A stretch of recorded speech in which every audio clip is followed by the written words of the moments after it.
মুখে এসব কি পড়ছিস? ইহা একটি মুখোশ। আমারটা প্লাস্টিকের তৈরি, কিন্তু বিশ্বব্যাপী ইহা রাবারেরও তৈরি হয়ে থাকে, ইহা কাপড়েরও তৈরি হয়ে থাকে। বিশেষত এটা বানানো হয় বাচ্চাদের জন্য, বাচ্চারা এটা দিয়ে খেলাধুলা করে, কিন্তু বড়রাও ব্যবহার করে। বড়রা মাঝে মধ্যে এটা পরে দুষ্টুমি করে, কেউ কেউ ডাকাতি করে, আবার কেউ হচ্ছে মানুষকে ভয় দেখায়। এই চুপ কর!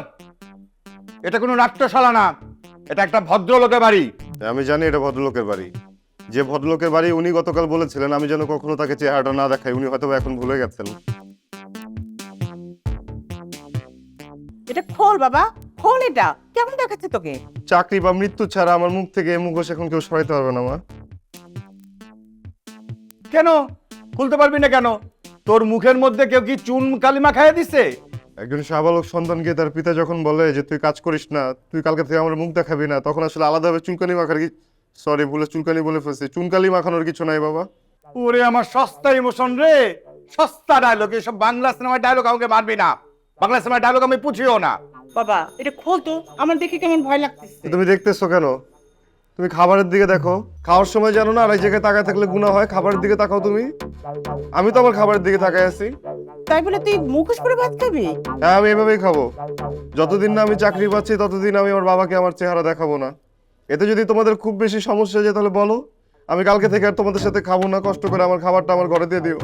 আপাতত আমি নিয়ে যাচ্ছি, লবণটা একটু দিয়ে যাও। ওরে আমার শর্মিন্দা রে, হ্যাঁ বাপের চেহারা দেখাবে না বলে মুখোশ পরে খাইতে বসছে, বন্ড কথাকার। চুপ করবে তুমি? তোমাকে না ডাক্তার উত্তেজিত হতে নিষেধ করছে, হাড়ে দুইটা রিং বসানো আছে, এইটা বলবা? আর তো কিছু নাই বলার। সত্যি তোমার সাথে না কথা বলা যায় না।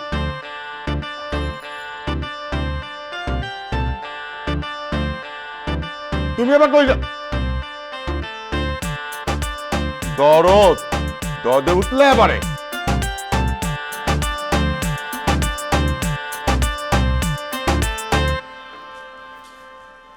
আজকে যদি মা থাকতো তাহলে এত রাতে বের হওয়া একদম ছুটাত। সারাক্ষণ আমাকে চোখে চোখে রাখত, আর চোখ থেকে দূরে সরলে হাজারটা প্রশ্ন করত। আমার মা অনেক লক্ষ্মী, বাবাটা ঠিক, বাবা মা সম্পর্কে সব বলতে হয় না।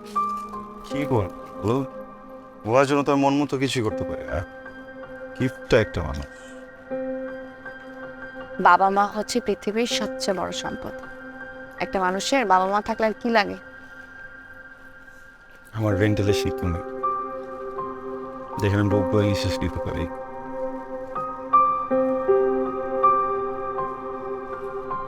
আচ্ছা, আমি যদি কখনো ভ্যানিশ হয়ে যাই? কেন, দাদি জানে? হ্যাঁ, ধর আমি হারিয়ে গেলাম, তোমার জীবনে আমি নেই, আমাকে কোথাও খুঁজে পাচ্ছ না, তখন? মাইকিং করতে হবে, একটা রিক্সা বা ভ্যান নিয়ে মাইকিং করতে থাকবো। একটি শোক সরি এইসব বলে ফেলছি, একটি নিখোঁজ সংবাদ, একটি নিখোঁজ সংবাদ বলে। ওর বলো না, আমি হারিয়ে যদি যাই কি করবে? সত্যি সত্যি, একদম সত্যি সত্যি। হুম। দেখি, এখানে একটা অপারেশন করতে হবে। অপারেশন? একটা অপারেশন করে একটা সিলিকনের চিপ দিয়ে দিব, তারপরে তুমি যেখানে চলে যাবা এই মাইকটা চিপে আমাকে জানাই দেবে, আর আমি সোজা গিয়ে তোমার সঙ্গে। আমি এবার সিরিয়াসলি বলছি। আমি এত সিরিয়াসলি ভাবতে চাচ্ছি না। কেন? ভবিষ্যতের মানুষ চলে যাবে, এটা আবার কেমন কথা? আমি ভাবতেই চাই না। চল মাটি। এত ভালোবাসা আমার? জানি না, শুধু এই হারানোর কথা এগুলো বলবান আমাকে না।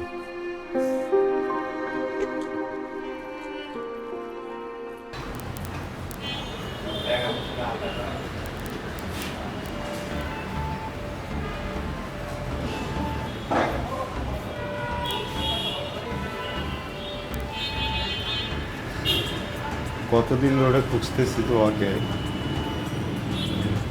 হাসপাতাল, শপিং মল, রেস্টুরেন্ট, পার্ক, চিড়িয়াখানাতেও গেছি, কোথাও তোমাকে দেখি না।